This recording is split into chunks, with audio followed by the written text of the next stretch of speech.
when you talk about what other pieces from the CISA report are not touched, again, just the top 10 from each building, anything in yellow has, essentially nothing has really been done on that piece. So when you talk about it at the buildings, you're talking, you know, the ability to count on one hand how many projects out of our top 30 projects, 10 from each building, are really not touched yet to that point. I guess that's a point that when I started looking at it, when we were compiling that information, as one of the questions came up, I thought was a fair point to share with you that this certainly ticks off a lot of boxes on the CISA report. Brady, I just want to share with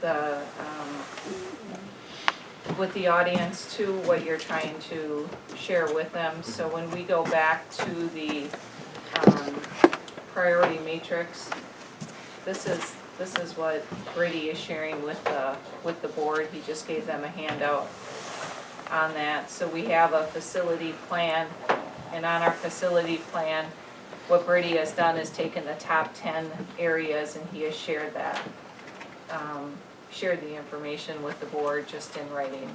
That facility plan is on the website under mosineeschools.org. If you go to district and then you go to facility planning, the report is essentially linked out there.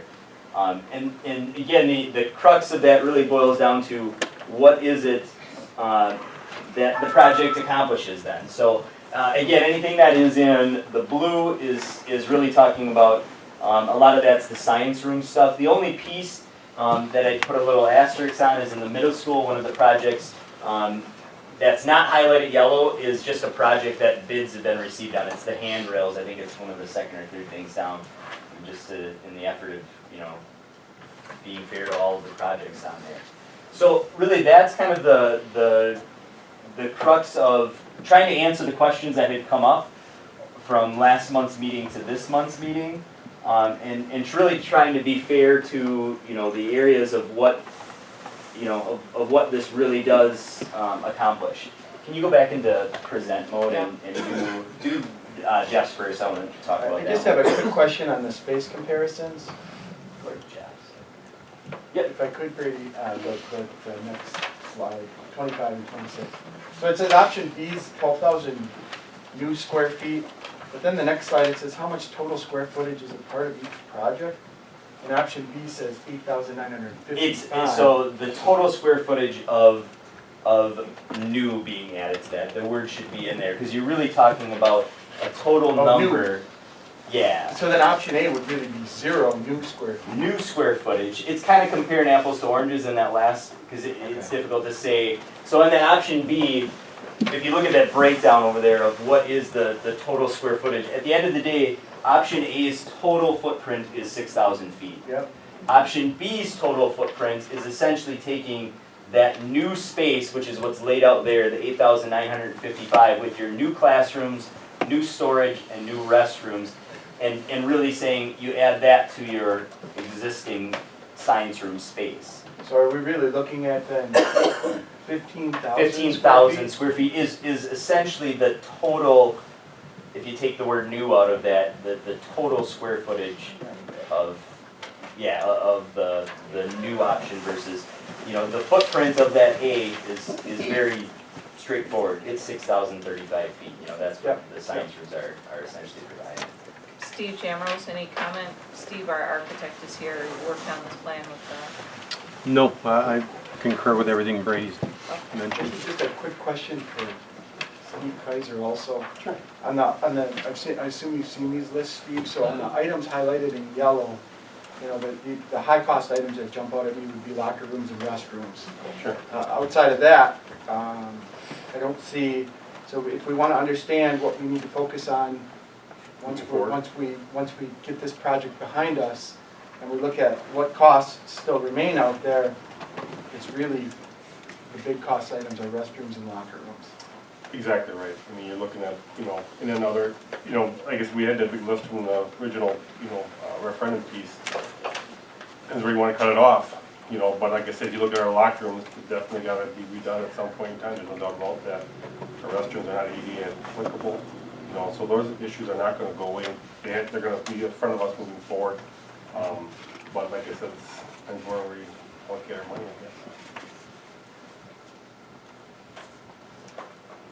you have an idea what those new restrooms, locker rooms in total would cost the district? Are we $5 million, are we $1 million? You know, I would really have to bring a contractor in to price that up. Steve, if you have any idea on that, Yeah, I not think, holding you to any no, numbers, I, just give us an idea so we can understand what our, yeah. No, I think what complicates the issue a little bit on that one, Matt, is when you redo your locker rooms, especially those, you don't have parity right now. Right. You don't meet Title IX requirements. So we've only got one women's restroom or locker room, and we've got 2 male locker rooms. So how do you make up that space? Yeah. If the science rooms are added on, it does free up some space on that side of the building that maybe, you know, the Phi-Ed room gets remodeled or the classroom. But we haven't even gone down that road to even look into that. So there's no way we could even give you a dollar figure other than to say, you know, what's remodeling cost times square foot and double it times the men's, you know, space and try to come up with a number that way. So. okay. We have some videos? I do, just simply from a time standpoint, obviously Mr. Mosinee's got wrestling stuff going on, and Mr. Campbell's currently over at the high school right now for girls basketball stuff. So I wanted to capture, Got the band going tonight, otherwise Mr. Campbell would like to be here. so I want to capture kind of just their, I asked them a very simple question. What would the new space, I showed them, you know, what was potential for a plan. And I asked them what would the new space do, and then let them go, and this is where you get to see my fine video editing footage of. That's why I'm here, and not at. Just real quickly, what having my own classroom. Just real quickly, what having my own classroom would do for me personally. First of all, my shop is very cluttered. It's very unsafe to move around. It's a daily battle for my students. It's a big, big safety concern that we are always dealing with. And by opening up this area and getting a classroom, I could solve a lot of those safety issues. Second thing, this is my teachable environment. This table, students, they do well, but they don't concentrate fully. This is not a classroom. They're still out in this environment. They're crammed in here. I don't have a smart board. I don't have a projector. I have a whiteboard and a marker. I'd like to have So that's his the classroom. technology other That's teachers his- have. I'd like his to be able to workspace show for his YouTube students right videos, which are fantastic teaching tools, and have overhead projector where I can use my technology appropriately. I have the things ready, I just don't have the technology because I can't have that in this environment. Third, if I were able to remove this area and spread things out and really organize this space adequately, what happens? Efficiency goes up. My students are able to do more efficiently. They get further along in curriculum the more I can teach them. And that solves a lot of problems. It doesn't solve all my problems, but I'm a realist as well, and I want to see, let's do what we can with what we have. So one of the things he hit on there, just to highlight, I guess, for you, when he says he can't have access to technology, he knows it and I know it. I can't give it to him. I can't put a projector in his room. I can't put a smartboard in his room because it would get destroyed. The plasma cutter that's for the Fab Lab is currently in his room, and we literally take a towel every night after we use it and drape it over the computer. That's the only way that that thing will last more than a year. I mean, it's such a corrosive environment. There's no way we'd be replacing stuff monthly in there. So that's one side of it. The other side of it is, you know, my department's space and what that would do for the band room. So a couple of again pieces from that from Hi, my name is Jeff and Mr. Campbell. Hi, my name is Jeff Drasher. I work in the high school IT. This is the main shop area for all our computers and parts and components. We store most of them here. What's not here is in converted classrooms. We have computers and whatnot behind the furnaces in the middle school. That's the We store furnace units in the high wherever we school can and find middle space, school. we put our stuff, and it would be really nice if it was easily accessible. instead of a 5-minute walk to get a extra computer. It'd be nice if it was kind of in hand. The additional storage space with the AV department moving further down the hall would be a huge asset to the band program as we've grown in both instruments and students. We're just running out of viable place for us to store our items. Taking that space back into the music wing would do a lot to help us alleviate those issues.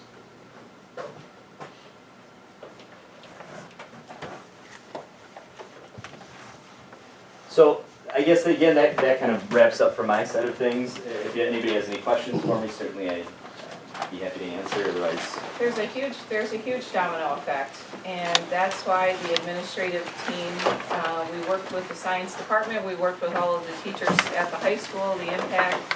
We've worked with Mr. Jamrose since the board hired him back in July to come up with a solution. The entire team is recommending to the board to go with the addition and the $4.2 million addition because of the impact that it has on a number of areas at the high school. So appreciate those of you that came and came through it, and I know that you learned a lot as you went through that. How about questions from the board regarding the financing of the project? Obviously, if money was no object to this district, we'd have no problem Right. moving forward with $10 million, but we want to make certain, we talked about it. Any questions for Brent in that regard? I think we have good information on the project itself. So there was two proposals, if I probably recall correctly. One was basically with the option to piggyback our current debt for the energy efficiency projects. That's really kind of... Do the bonding together. Yeah, right, that was one of them, right? Yeah. And the other option, wasn't to spend down complete, right? There was no compromise, no middle road where we'd spend down and actually incur maybe half of the potential 4.2 million against it, right? It was... No, I would recommend, and the finance guy did too, that you borrow the funds to do what In you the do, because entire- it'll keep you, well, it'll keep you flexible. I mean, you could sit there and put a few $100,000 if you needed to. I mean, but I said the thing about it is, you don't know what the next budget's gonna look like, you don't know what your enrollment's gonna look like. I'd say, I mean, personally, unprofessionally, I'd say I'd borrow the money, because then, depending on what happens with the state budgets, depending on what happens with your enrollment, you preserve flexibility. Okay. I mean, that would be my recommendation. And they said, the thing I'd say, where Matt and I've talked about it, and some of the other ones have talked about it, if, say, the budget stuff turns out real good in the next couple of years, there's no reason why you can't pay down a bunch of it, or if you do the smaller option, you can pay down, you know, in 3 years, 4 years, 5 years, you can pay the thing off. You know, maybe the larger one, there'll be some political wind change, and Kevin, I mean, I'd be an idiot if I told you I knew what was gonna happen 4 years from now, that maybe, like when Thompson took office, they gave us a bunch of more money, and you could have something like that happen where you could pay off even the larger option quicker. You know, I just don't know what's for sure gonna happen, but I know if you borrow the money, your options are open, just like I've said with remodeling a house or whatever. A lot of people take out a home equity loan, even if they have money in the accounts, just to preserve options. I do have one other question in regards to the actual 1.2 versus 4.2. Are the estimates, how are the estimates put together for those budgetary numbers? What was the strategy? Was it a square footage percentage of dollar per square foot, or was there a costing sheet put together? Those numbers, Kevin, were put together by two contractors. We reached out to four. We reached out to C.D. Smith. They turned us down. We reached out to Samuel's group. They turned us down. We reached out to Ellis Stone. They put numbers, and Myron put numbers together. And they didn't give me the exact way they figured it out, but I did give them square footages and the drawings. And I think in their own way, it may have been a combination of historical data that they provided along with square foot numbers to get to what they have. But I can't speak for them. I just have the numbers and the estimates that were given to me from each of those contractors. I assume at this point, most of the time, from my experience, is that they usually do a cost per square foot based on historical projects of a similar nature. This one being a science classroom. They've got certain budgetary numbers that give that a little bit higher cost per square foot based on the complexity. And then when you look at remodeling numbers, those are always a little bit of a crapshoot because you have to err a little bit on the high side. And I know Brent has factored in some contingency dollars in there as well because, again, you just don't know what you're going to get into on those remodels. So it doesn't give you the exact answer you're looking for, but I have to believe from those estimates I've received, they're based almost the majority of it has to be a cost per square foot, I'm guessing. A true estimate. Yeah. And the thing about it is we put a contingency on a smaller project, the $1 million one, Kevin, and on the other one, you've got a not to exceed from Myron. So basically, they're saying they can get the job done at this price and they're guaranteed. Just facility improvements. But you don't necessarily have to use Myron, you could use somebody else. Gotcha, you still can negotiate after you Yeah, solidify the you could project's go gonna out for be bids and, approved. What about furnishings, any of that in the 4.2? I mean, there's gotta be Yeah. changes there, right? This is turnkey. Yep. Right. Yeah. And this will all be bid out. So if you as the board say, you know what, we're going to go with 1.2 or 4.2, whichever one it is, drawings will be prepared, they'll all go out to bid, and wherever those numbers come in, that's what you will use. I will say, you know, there's been a little bit of a shortage in labor out there right now, and it's only getting worse. Material costs have started to escalate since the last referendum. Those are continuing to go.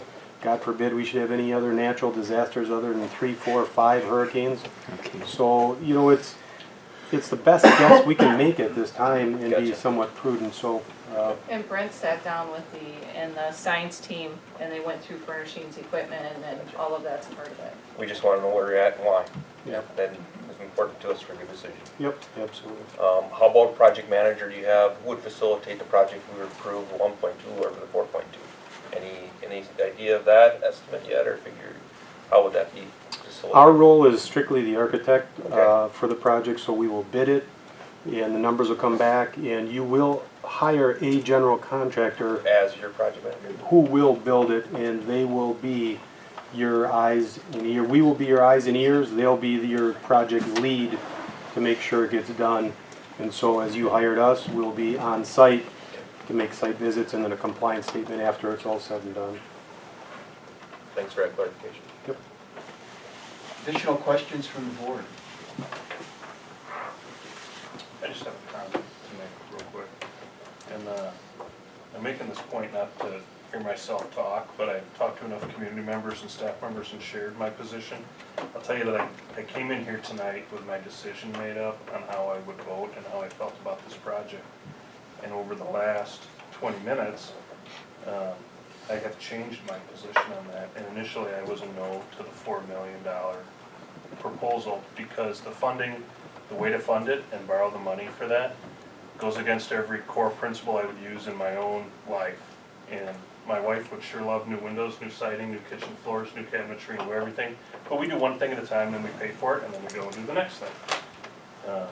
But everything's a risk and reward, and I really appreciate the information that was shared tonight and how it was shared, and all the tours I've gotten in the school to help me realize that the reward's probably worth the risk here, and the amount of time it would take in order to piecemeal these repairs to the school back together. My preference would be do it everything at once with a referendum. We know what the answer to that was. So for that reason, you know, all the people I've talked to that are gonna watch this video, I just wanted to share why my position has changed. Are we still in discussion mode? We are? Sorry, We do not have a long-winded motion here or a today.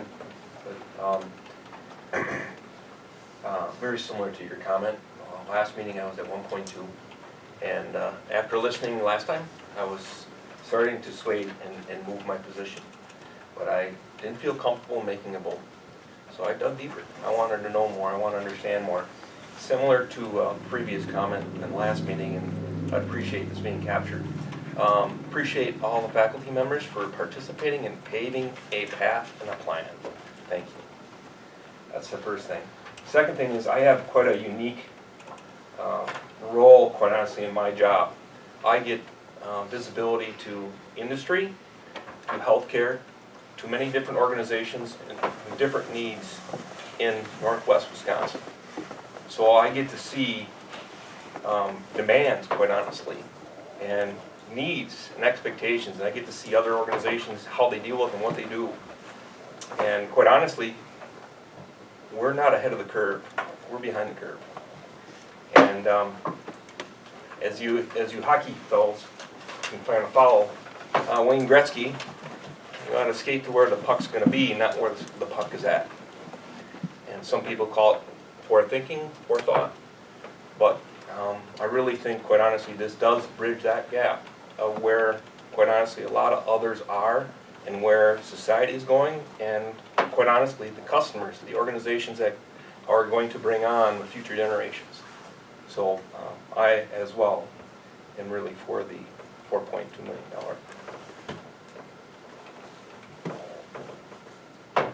So item 9A is discussion and possible decision on facility planning financing a high school science room solution. Do we have a motion? Motion. We have a motion by Gewis, seconded by Barnes, regarding a $4.2 million spend for the science room solution. Further discussion from the board. Hearing none, we'll do a roll call vote, given the dollar amount. Matt, do you wanna use the dollar amount, I think that. $4.225 million, please, yes. Thanks, Brad. Carl Creamer? Okay, 4.225? Yeah. Okay, yes. Theo? Yes. Tomcheck? Yes. Zebro? Yes. Alice? Yes. Barnes? Yes. Gewis? Yes. Gorman? No. Kaiser? Yes.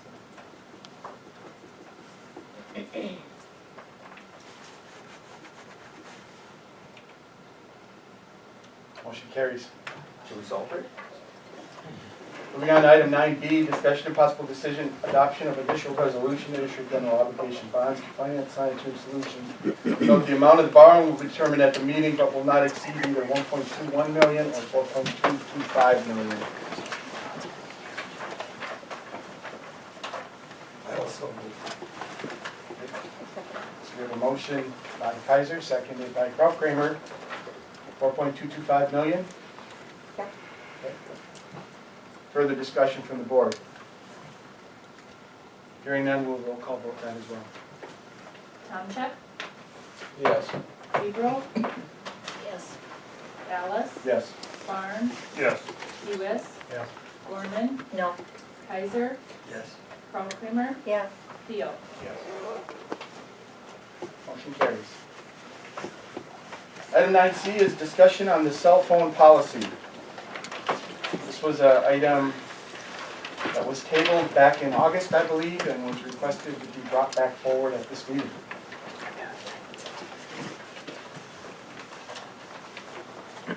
So I will open it up to discussion amongst the board. Well, I brought it up last time, if you want me to start again. I did a little research, I went through some of the school districts around the area. A lot of them, don't have it at all in the middle school. They're put away, period, between 7:30 until the end of the day. And even after school, they just had a national TV on the news the other, was it Monday, or they're trying to get parents to sign a petition. So they don't want to see kids with cell phones until 8th grade. I just think, when I looked at Medford, Stratford, Wausau, one school district in Wausau, they're finding it more of a problem within our schools. And I still think we have the Chromebooks, they have the necessary tools. Now, I'm not opposed to, as Brady mentioned one other time, when they want to bring in like the Fab Labs or anything else, that's fine. But I think the teachers are in the classroom to teach the kids, and Mr. Barnes, you brought up you're texting your kids in the classroom. If my kid's sitting right next to them, I would be irritated. You just pulled my kid's attention away because your kid was texting and getting an answer. I can't see how this is a good thing to have in the classroom. I guess I'm gonna have to be quiet soon here, but, beginning of the year, we brought this to the table. You brought this to the table, right, Diane? Yes, correct. And shortly thereafter, and I catch tidbits, but not the whole story, so I guess I'm interested in finding out more here. Was there, Nate, did you facilitate a letter or something for the school?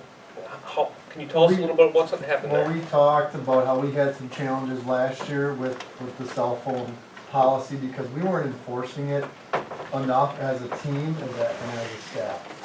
And we talked to our staff about making sure we stick together as a team and we have these policies and we follow by these policies. In our first month of school, we told the students, we're gonna follow these policies. You do not have your phone out. We do not see your phone in the classroom unless it's for some sort of educational purpose. We had 38 referrals in September. And then we had 18 in October, and this last month we've only had 7. So the kids, the staff is really working hard on teaching these students when's the appropriate time to use them, when it's not. If we just say no cell phones at all, are we gonna be able to teach them the appropriate time to use it and the appropriate time not to use it? I challenge that. I believe what we're doing is correct, where our students can use them when we need them for educational purposes. When they're during enrichment, if they have free time off, they can use them. When they're walking in the hallways, they can use them. But they're learning the appropriate time, and when and when not is the appropriate time. Okay, can you, I know, no middle school, high school, or principal, I should say. I apologize for that, they're in graduate classes. Oh, okay. I suppose you can't refer to it. Tell us what's going on. Sure, in middle we school. did. We've had a huge discussion about it. As an administrative team, we all talked about it. The middle school is not, you know, there's their discipline data. They had no referrals about the phones, and then they had 5. Now, do they have issues? They certainly do. But the enforcement of the policy allows the staff to do what the staff want to do. If they want to use them, they can use them, and if they do not want to use them, then they refer it as a discipline issue, if they have a problem with the student. So again, I think similar to Nate, you talked with both Josh and Paul a lot. It's the enforcement of the policy and making sure that we're enforcing the policy and coming together as a team to do that. I see both sides. There's no perfect solution to this. There isn't. Because it's society that's, And we had a long talk with our staff on both sides. We went both. We discussed it for a long time at our first staff meeting. But we made a decision that we're gonna follow this policy, and we're gonna stick to it, and we're gonna teach our kids the appropriate time to use them or not. And you can tell by the data that it's definitely improving when we stick together as a team and we tell them. And we teach the kids. So it's the teachers, more or less, their obligation Yeah, to take care of each I- student that's in the classroom at that time. I taught for 13 years and I didn't want my administrator to say, you cannot do this in your classroom. I wanted to have the opportunity to make the decision and to teach my kids when they can use the cell phones, when we're doing specific projects, and when not to use the cell phones. So then what you're kind of saying was, when they had all these referrals, is the teachers weren't more or less monitoring it? We or- weren't monitoring it well enough, correct. And so we went back to monitoring it better.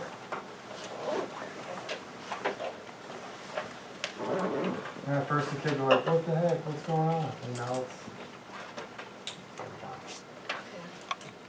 I think what's important is, I think our policy reads well today. What's important is where it needs to be enforced in the classroom, administration supporting those teachers who need support from kids who aren't following the policy, or the educator's request on when and when not to use it in the classroom. I did talk to Mr. Gradulowski recently in student services in the middle school. He did say they bring a lot of headaches to him, because there's a lot of social networking that takes place within students outside the classroom that, there's times where he needs to refer to the police liaison officer. There's other times he refers to administration. There's other times where he handles it. So it's some of that use outside the classroom. I also happened to see some altercations that took place in the cafeteria as a result of cell phone use in the high school. You get So to that see it wasn't because fun of to it. see that. Right. I'd rather not seen that, but, the world we live in, everything's on video today, whether it's videos in the ceiling or kids. So. Further discussion from the board? regarding the cell phone policy. Because it was tabled, do we have to, I know it's only a discussion item, what do we do with it because it was tabled in August? Was there a decision tabled in August? Well, it was just that it was to bring it back at a later For date. discussion. Right. I think it's just there to discuss. There's no action called for this evening. If we want to bring it back as a decision, we need to have that requested. Decision for change. At this point, is there any more discussion on that item? Something tells me at the end of the year, we might have another discussion about this, and Maybe. that may be, quite honestly, what are the pains throughout the whole year. Yeah. That's the right thing to do in my mind here. Sure. Further discussion for the board. Move on to item number 10, new business. Corey, did you want to wait till the end of new business or after? That would be appropriate. Okay. We're going to move on to item 10A, discussion and possible decision, resolution to approve the application for the Fab Lab grant.